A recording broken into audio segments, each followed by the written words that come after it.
Baik, teman-teman. Assalamualaikum warahmatullahi wabarakatuh. Selamat malam semuanya, teman-teman. Insya Allah hari ini kita akan belajar bareng dengan alumni kita, alumni Setiapan Surabaya. Ya, jadi nanti kita selama 30 menit ke depan, ya teman-teman. Teman-teman alumni semua, kita akan belajar bareng bersama dengan Pak Alvan. Nah, Pak Alvan ini siapa? Ya, tentunya yang kita undang ya, orang-orang hebat ya, lulusan Setiapan yang hebat ya. Jadi tidak salah nanti karena apa? Beliau adalah lulusan Setiapan dan ahli di bidangnya ini ya. Baik, teman-teman. Saya absen dulu ya, teman-teman alumni seluruh Indonesia bilang hadir ya, hadir atau paling tidak kasih inilah jempol ya buat kita semua, buat Ikatan Alumni Setiapan. Baik teman-teman, setelah ini kita undang ya beliau, yaitu namanya Pak Alvan ya. Beliau saya bacakan dulu aja ya. Saya bacakan dulu aja. Untuk beliau ini pengalamannya sangat banyak, ilmunya juga sangat banyak. Beliau lulusan akuntansi ya, atau lulusan ekonomi jurusan akuntansi di Setiapan. Nah, beliau kegiatannya sekarang ya, pengalaman pekerjaannya banyak sekali. Ada di akuntan di Grand Zurich Hotel Pekanbaru juga. Ini banyak sekali. Dan juga terakhir itu ya, Chief Akuntan di Rocky Plaza Hotel Padang ya. Dan juga Finance Controller di Quality Hotel Resort Pekanbaru. Selanjutnya Financial Controller di Grand Elite Pekanbaru. Terus ada juga pengalamannya ya di General Manager di Surya Hotel Riau, dan masih banyak lagi yang lainnya ini ya. Terus di General Manager Sahid Gunawangsa Surabaya. Terakhir di sini ya, beliau adalah di Director of Regional Java di Bali. Itu teman-teman. Baik, setelah ini kita undang ya beliau Pak Alvan. Ya, bentar. Bisa teman-teman bisa minum dulu kopinya, gak apa-apa, atau mungkin cemilannya juga dimakan ya.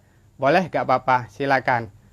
Sambil kita undang beliau Pak Alvan. Teman-teman. Bentar. Kita akan undang beliau untuk mengisi di acara ini. Di sharing alumni ya, di sharing alumni. Baik, selamat malam Pak Alvan. Selamat malam semuanya. Ya, gimana kabarnya Pak Alvan? Alhamdulillah, luar biasa. Mudah-mudahan bisa Alhamdulillah. ya Mas ya. Ya, alhamdulillah Pak Alvan. Ya. Ini apa namanya? Ini Pak Alvan sekarang lagi di mana nih? Di Surabaya atau di mana? Di luar Surabaya? Di luar Atau di Surabaya mana nih? lagi di Oh, di luar Bogor. Surabaya. Ya, di Oh, di Bogor. Bogor. Ya, Baik, baik di Bogor. Bogor gimana Pak? Sudah amankah atau gimana? aman bertahap. Bertahap. Ya. Aman, aman bertahap ya. Tapi kondisinya sudah masih gimana ini? Apa sudah normal? Kalau kelihatannya sudah mulai macet lagi, Mas. Oh, sudah macet lagi ya Pak ya? Baik, ya Pak, karena ini kan setelah ini kita kan menghadapi new normal ya. Jadi selama berapa bulan ini sudah 2 bulan ya, 2 bulan atau berapa 3 bulan ya, sudah apa PSBB dan di rumah ya, di rumah saja. Nah, jadi Home ya. kita di sini, ya Pak Alvan, Kita di sini sudah sangat beku atau jenuh ya di rumah saja, Pak ya. Ya, baik, Iya, baik. baik. Pak Baik. Alvan boleh Ya. ini dulu ke teman-teman alumni Setiapan, nyapa Ya. dulu mungkin. Selamat malam Bapak Ibu alumni STY Yapan. Senang malam ini bisa live di Instagram. Ini pengalaman pertama saya. Biasanya lewat webinar biasanya ya. Lewat Zoom. Tapi nggak apa-apa. Ya. Kita bisa berjumpa di sini. Senang sekali Mas Ahmad. Terima kasih. Terima kasih juga buat Pak Faris. Pak Faris juga yang sering support ini. Ya, baik.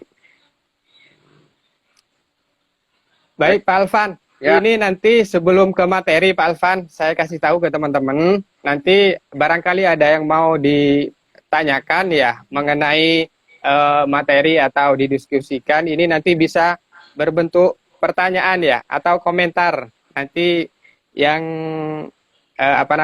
saya sempat bisa dibacakan lah begitu ya. Meskipun tidak semua saya bacakan nanti, barangkali ada gitu ya Pak ya. Nanti di akhir Pak ya. Iya, boleh. Nanti ya nanti kita selama 30 menit ke depan akan berbicara tentang esensi perspektif keuangan dalam new normal ya Pak ya. Iya, benar. Baik kalau gitu Pak Alvan, kami persilakan untuk opening dulu mungkin ya Pak ya, tentang apa sih intinya ini, gimana kita harus begini gitu. Silakan Pak Alvan. Baik, terima kasih Mas Ahmad, terima kasih semuanya atas kesempatannya. Kita sharing lah ya, tidak ada yang mengguruin atau apa, cuman kita sharing. Saya mengambil satu perspektif di mana dengan adanya kegiatan yang saya lakukan setiap hari di industri perhotelan. Mungkin ini juga bisa nanti konotasinya dengan industri-industri Bapak Ibu di mana tempat bekerja. Gitu. Karena dampak daripada COVID ini adalah global, dunia. Gitu. Jadi sifatnya global. Nah, jadi bagaimana kita harus menghadapi new normal ini yang saya akan bahas sedikit di sini, karena kondisi saat ini adalah kondisi yang mana bisa lama, gitu loh, bisa lama, tapi ini sudah mengguncang dunia terutama di perekonomian kita, begitu loh, Mas ya. Saya boleh mulai ya Mas ya? Iya Pak, ini sangat meresahkan memang Pak ya. Iya. Itu. Jadi saya juga kita di asosiasi GM itu ada webinar mengenai yang namanya apa yang mau dilakukan 6 bulan ke depan setelah COVID ini atau kita new normal. Jadi hot topic kita malam ini yaitu pertama implement efisiensi at least next 6 months atau menerapkan efisiensi setidaknya 6 bulan ke depan itu seperti apa. Yang kedua, kita selalu orientasi pada arus kas atau cash inflow oriented. Yang ketiga, pricing strategi to win market kompetisi. Jadi menentukan harga jual untuk memenangkan persaingan pasar. Nah, yang keempat, harus ada multi skill atau job enlargement to support company efficiency policy, multi keterampilan dan meluaskan area bekerja untuk mendukung kebijaksanaan efisiensi perusahaan itu. Baik, coba saya jelasin satu-satu. Jadi seperti tadi, krisis ekonomi di Indonesia 2020 ini berbeda dengan krisis ekonomi yang ada di tahun 1998 dan 2008. Jadi ini perbedaannya sangat jauh sekali. Kalau 1998 itu semi global, krisisnya hanya di Asia saja. 2008 itu pusat krisisnya ada di Amerika dan Eropa, menyebar terbatas di Asia. Nah, tapi di 2020 ini adalah krisis global di semua negara Dampaknya pertama krisis Ya. kesehatan, Ya. gangguan aktivitas sosial ekonomi, Hmm. ya terus tekanan di sektor real sama tekanan di sektor finansial. Ya, jadi itu semua mencakup menjadi krisis kepercayaan dan kecemasan yang ada. Ya. Gitu. Dampaknya itu, Mas, dampak dari 2020 ini. Dan perlu kita ketahui juga 2020 ini pemerintah sendiri tidak menyatakan bahwa ini adalah force major. Ya, kalau force major itu sudah beda lagi. Mungkin ekonomi kita agak terbantu sedikit, begitu loh ya. Nah, ini saya coba gambarkan yang ada di perhotelan sendiri itu berdasarkan data Biro Pusat Statistik 2018, jumlah total pekerja itu 408.565 orang yang ada di Indonesia ini. Gitu ya. Nah, kalau kita lihat sekarang ini hampir 175.000 kalau nggak salah saya ya, data hotel itu banyak tutup. Gitu. Karyawan banyak dirumahkan. Jadi sehingga kalau kita membuat estimasi atau simulasi modal kerja untuk 6 bulan ke depan itu, ya, berdasarkan sumber DPP PHRI itu kita butuh modal sekitar 21 triliun. 6 bulan ke depan itu 21 triliun. Ya, itu untuk satu sektor itu baru, Mas, pariwisata saja, perhotelan dan restoran saja. Nah, begitu. Ya. Nah, terus kita juga harus melihat perkiraan pertumbuhan ekonomi Indonesia itu di 2020 sampai dengan 2021. Jadi kalau kita berdasarkan data dari World Bank, dari ADB, itu rata-rata 2020 ini kalau dari World Bank itu minus 3,5% sampai 2,1%. Dari ADB 2020 itu 2,5%, 2020 dari itu 0,0% malah. 2021 ada kenaikan sedikit ya, pertumbuhan sedikit sampai 5% ke atas dari berbagai aliansi keuangan tadi seperti World Bank, ADB dan sebagainya tadi. Nah, itu yang untuk perekonomian, pertumbuhan ekonomi Indonesia nanti ke depannya itu. Betul ya? Iya, baik. Nah, terus kita juga harus melihat tadi seperti saya bilang di awal ada cash flow ya, Mas ya. Nah, cash flow ini adalah yang sangat dibutuhkan owner saat ini, ya Mas ya. Karena ini harus diperhatikan oleh owner ini. Teman-teman alumni juga banyak yang owner, Pak. Jadi ini perlu diperhatikan teman-teman alumni. Iya, jadi kalau seandainya kalau seandainya ini tadi pernyataan pemerintah adalah force major, bisa saja baik itu membuat suatu kebijaksanaan, misalnya pemutihan atau menghapuskan bunga, begitu loh, tinggal pokok ya. Nah, tapi ini tidak, ini bukan force major. Nah, jadi sehingga cuma relaksasi saja, relaksasi ekonomi dari bank itu. Bank itu sendiri memberikan relaksasi, misalnya angsurannya melalui bantuan sosial tidak menghilangkan kewajiban. Relief installment through restructuring doesn't remove the obligation. Jadi angsuran, bantuan melalui restrukturisasi tidak menghilangkan kewajiban. Jadi tetap harus dibayar. Terus restrukturisasi membuat angsurannya menyusut. Angsuran dibuat menyusut itu. Ya. Terus setelah kondisi dapat dipulihkan, dia balik lagi kepada perjanjian semula.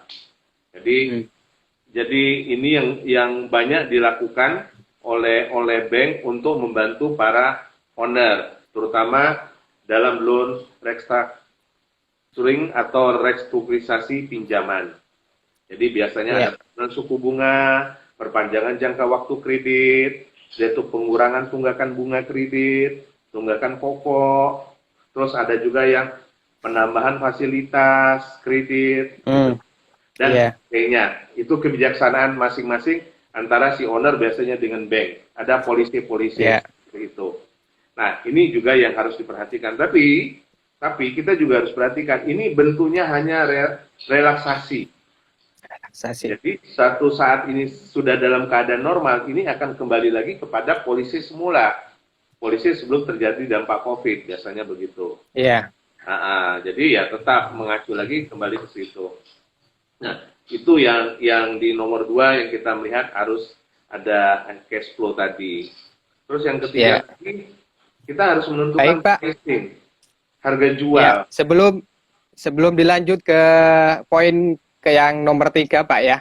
Kita sapa-sapa lagi yang di dosen atau rektorat yang di Setiapan, Pak ya. Pak Gogi, Pak Faris juga, Bu Ira, sama Pak Luis juga, dan dosen-dosen yang lain yang menonton siaran langsung ini. Semoga bisa mendukung ya nanti, Pak ya. Semoga juga bisa mengapresiasi kegiatan ini. Dan juga teman-teman alumni yang dari Surabaya, Madura, Sampang, Malang, yang dari Pasuruan, Jakarta, Depok, Bogor, Kalimantan mungkin yang nonton, Balikpapan juga, Medan, bisa bisa relaks ya, bisa bergabung untuk ngilmu ya di sini, Pak ya, bersama Pak Alvan. Baik teman-teman, itu ini lanjut ke poin ketiga, Pak. Silakan, Pak. Baik, yang poin ketiganya pricing strategi to win market kompetisi atau menentukan harga jual untuk memenangkan persaingan pasar.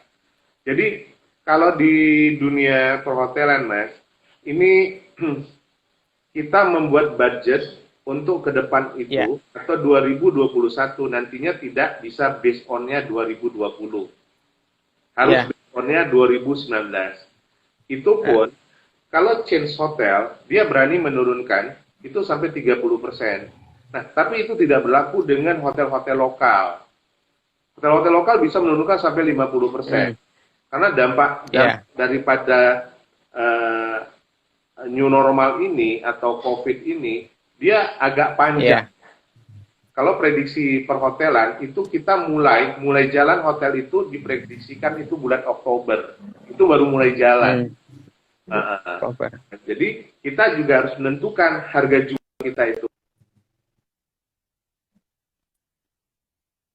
Ya, yang cukup terkenal di Jawa, ya, itu dia menjual voucher untuk tahun berikutnya, Mas.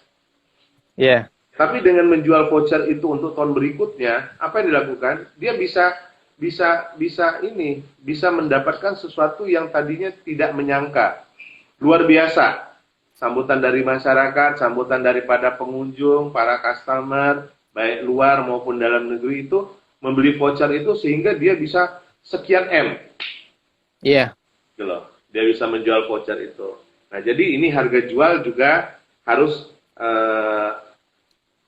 yang sangat bisa duduk bareng, bagaimana cara menemukan harga jual yang bisa mengcover ya, karena mengcover ini adalah di saat ini kita benar-benar harus mengefisiensi segala bidang, segala pos-pos yang tidak harus dilakukan atau yang tadinya sudah kita lakukan, kita agak slow sebentar, gitu loh. Jadi untuk mengcounter cash flow kita agar bisa kita dapat membayar fixed cost, kewajiban kita, yang fixed itu bayar listrik, karyawan.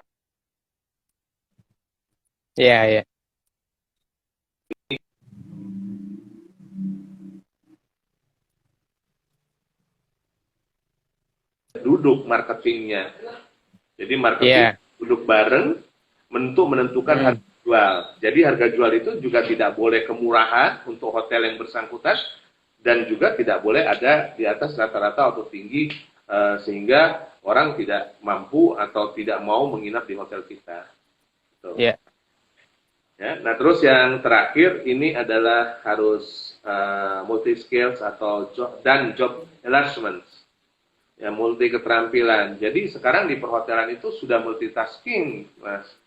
Jadi bisa satu orang itu mungkin mengerjakan 3 atau 4. Dulu selalu di HR itu untuk human resource itu ada comparison 1:1 ketika ngerekrut karyawan. Ya. Itu diturunkan lagi menjadi 80% dari total kamar, turun lagi jadi 60% total kamar, terakhir ada yang 40% dari total kamar. Nah ini bahkan lebih dahsyat lagi harusnya, karena ini bentuknya implementasi.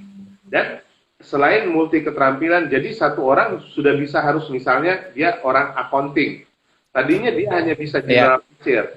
Dia harus juga bisa tahu account payable, dia juga bisa tahu account receivable, dia juga bisa tahu misalnya sedikit bookkeeper, gitu. Jadi efisiensi tadinya di accounting itu misalnya 4-5 orang, bisa sudah 2 orang aja, atau kalau skup hotel yang cuma sedikit mungkin bisa 1 orang saja.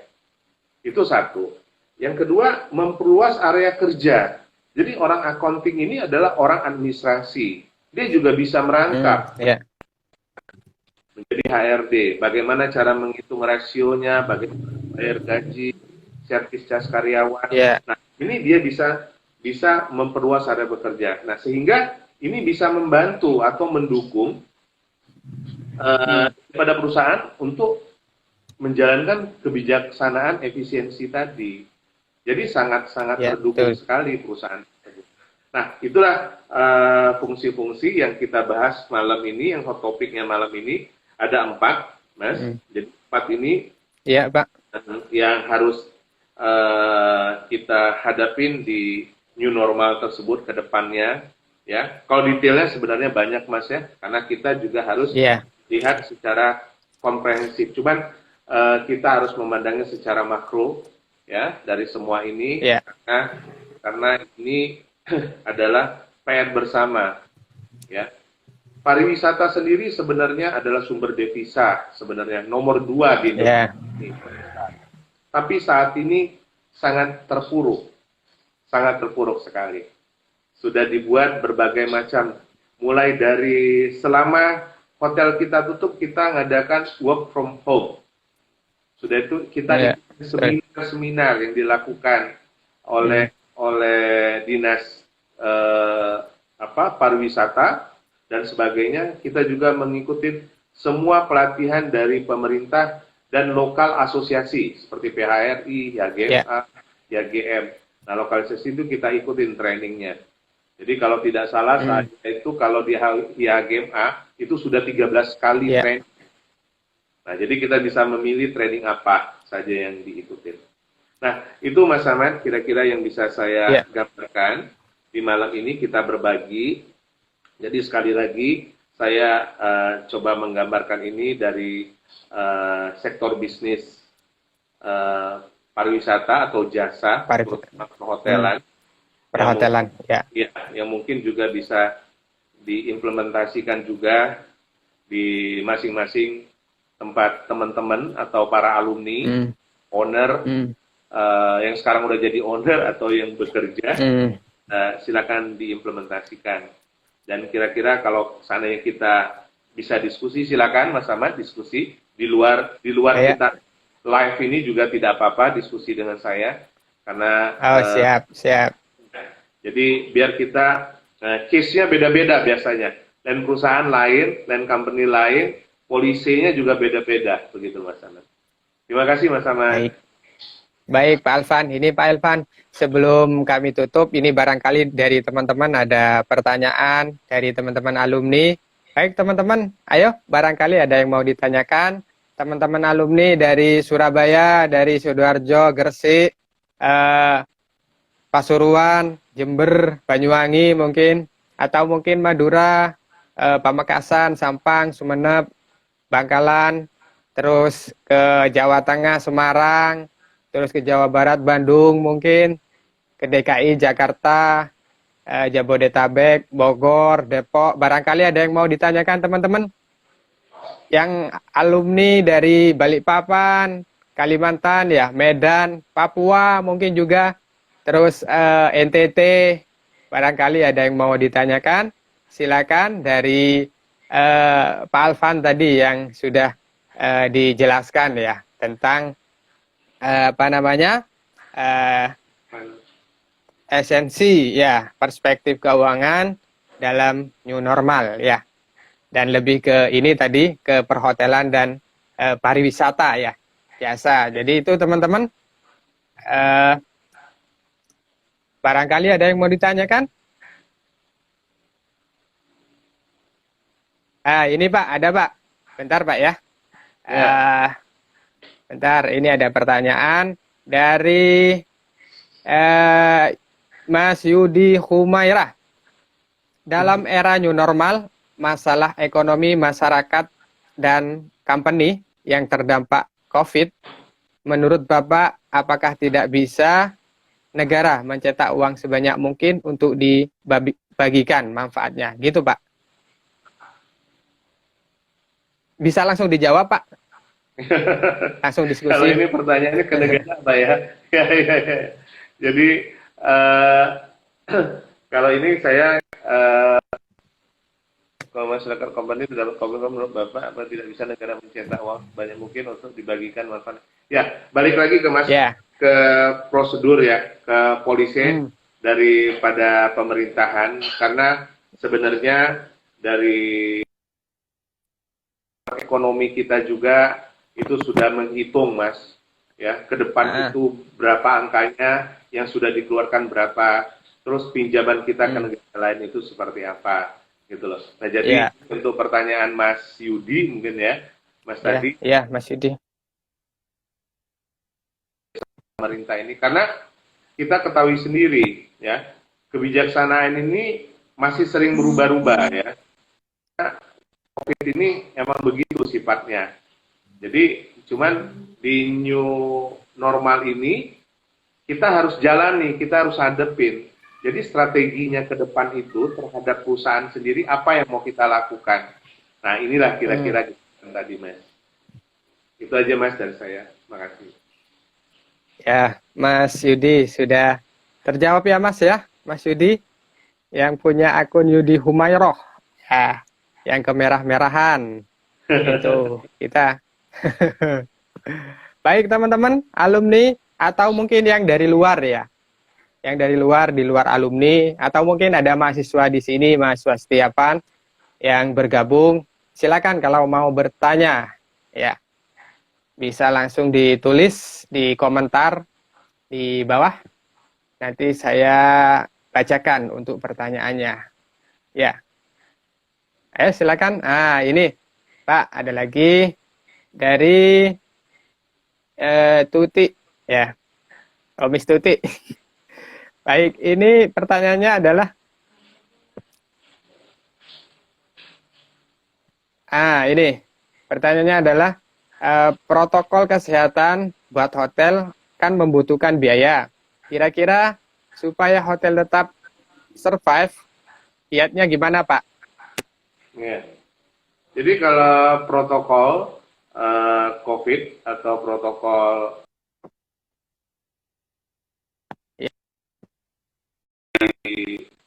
rata-rata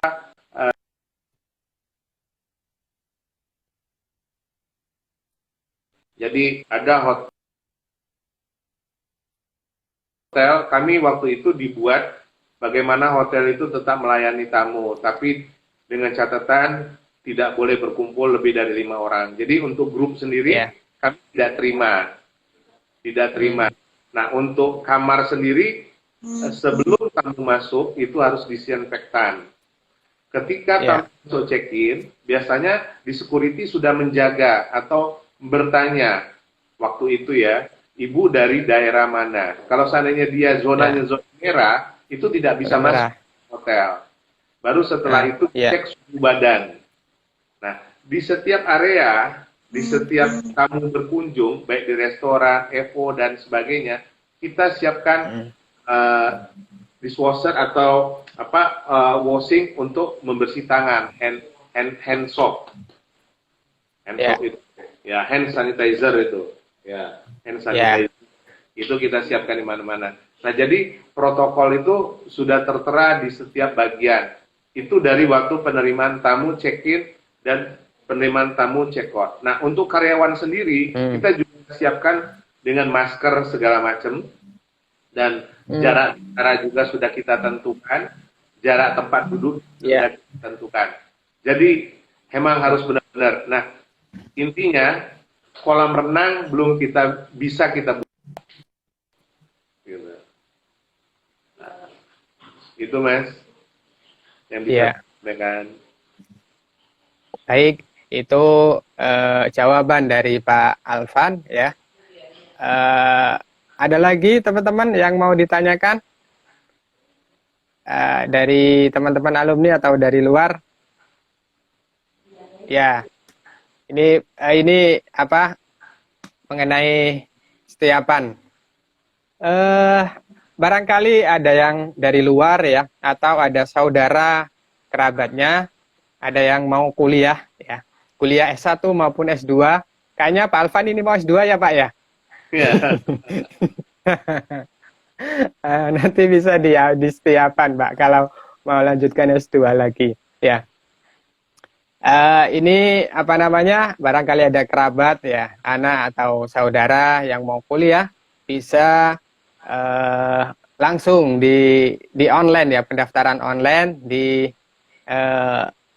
langsung di webnya Setiapan ya. Jadi tinggal klik saja http terus pmbsetiapan.ac.id gitu ya. Teman-teman barangkali ada saudara atau kerabatnya yang mau kuliah ya, kebingungan mau kuliah, bisa langsung daftar online ya, atau bisa hubungi langsung di Instagramnya Humas Setiapan bisa ya, ada IG-nya ada, langsung bisa tanya-tanya di situ. Baik teman-teman alumni, ada lagi pertanyaan untuk beliau Pak Alvan ya, karena beliau ini sangat sedikit sekali waktunya ya, karena sibuk beliau kan. Baik, ini ada lagi dari Resmawa, Pak, dari Ibu Resmawa. Efek pandemi ini kan nantinya akan lebih banyak mengarah ke virtual ya, online ya. Apakah di Indonesia sendiri sudah siap menerapkan virtual tourism Pak? Ini Pak, gimana Pak ini? Semuanya serba virtual sekarang Pak. Ya. Menurut Pak Alvan gimana Pak? Baik, makasih pertanyaan Ibu Rismawa. Sebenarnya perhotelan sendiri kalau kita lihat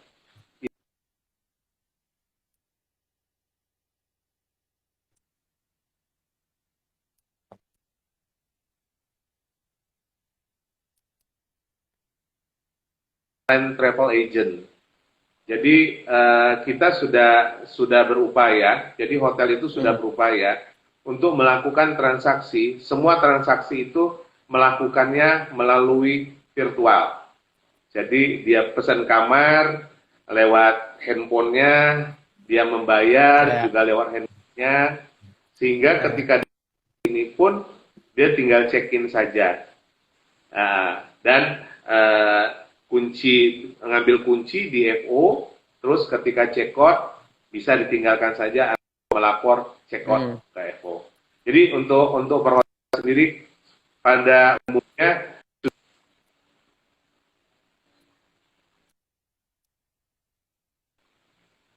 gitu Mas. Terima kasih Bu Rismawa. Ya, itu Bu Rismawa ya. Ini ya, sekali lagi Pak ya, satu kali lagi pertanyaan. Oh, ini ada yang tadi dari Bu Tuti 3A. Untuk biayanya bagaimana Pak supaya tidak overcost dan manajemen tetap bisa survive, karena pastinya di masa sekarang tingkat okupansinya menurun. Terima kasih. Itu Pak, barangkali terakhir ini sudah pertanyaan terakhir. Baik, kalau mengenai biaya itu tadi Mas yang harus kita perhatikan. Biaya itu kan ada yang tadi kita hold atau kita dijalankan, diakuisisi saja Mas, dialihkan ke pembelian daripada protokol tersebut. Terus di tahun akan datang cadangkan dampak apapun yang terjadi nantinya buat kedepannya itu hotel sendiri itu sudah siap. Jadi nanti di budgeting itu ada biaya yang dicadangkan lagi, Mas.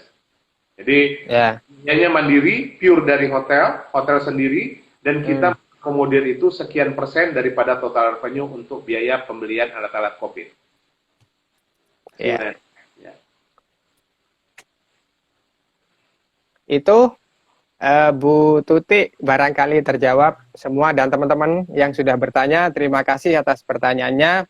Dan ini sudah akhir ya, kita tutup. Dan sebelum ditutup, terima kasih kepada Pak Alvan yang sudah meluangkan waktunya dan berbagi ilmu dan pengalamannya kepada kita semua, ke alumni khususnya, dan kepada yang nonton pada umumnya ya. Jadi salam buat keluarga, semoga sehat selalu Pak Alvan dan keluarga. Baik, Mas. Ya, sampai ketemu lagi. Baik. Di lain kesempatan Pak Alvan, dan semoga teman-teman alumni juga diberikan kesehatan di seluruh Indonesia. Ya. Dan juga semoga tentunya ya Pak ya, semoga COVID ini bisa segera selesai ya Pak ya, sehingga kita bisa normal kembali hidup kita ya Pak ya. Ya. Ya, baik. Baik, teman-teman. Itu saja. Terima kasih sekali lagi Pak Alvan. Kita tutup Pak Alvan. Sekian. Ya. Sehat. Stay healthy. Sehat. Ya, teman-teman. Baik. Assalamualaikum Pak Alvan. Selamat malam. Warahmatullahi wabarakatuh.